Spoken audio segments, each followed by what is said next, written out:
Hello everybody, today we're in the village of Alderton in Suffolk.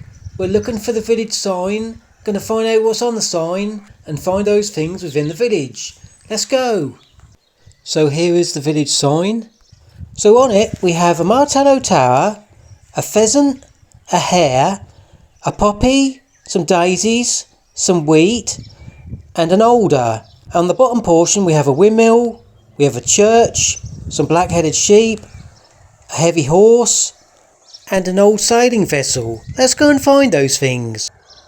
So this is St Andrew's Church. This is one of Alderton's most famous landmarks. The church originally had a full steeple, but it was severely damaged and collapsed, either due to a massive storm in the 18th century or, according to local law, a collapse in 1821 that supposedly killed a passing cow. Because the parish was too poor to rebuild it at that time, it was left in its ruinous state, and near the collapsed tower stands the church bell. And by the way, there were some poppies on the church bench and some daisies just on the ground near the church door.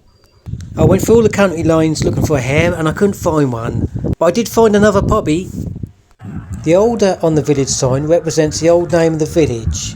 It comes from two Old English words, olla meaning alder trees and tun meaning a settlement. The martello tower on the village sign represents Tower Z, a physical reminder that Alderton was once on the absolute front line of Britain's national defence against Napoleon. In the distance there is the sea, and in years gone by you'd have seen longshore fishing vessels going up and down the coast here. The windmill on the village sign represents the old mill that used to stand up this lane, and this is what it used to look like. The wheat on the village sign could represent the wheat that was ground here.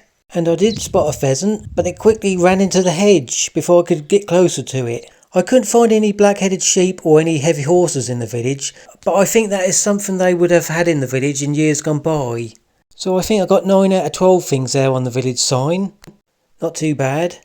Don't forget to check out my Hoseley village sign, where they do have heavy horses. And that is the neighbouring village, so perhaps that's why they were on there. Well, I'll see you next week for another village sign. Goodbye. Woo! Alderton, yeah, that's the place.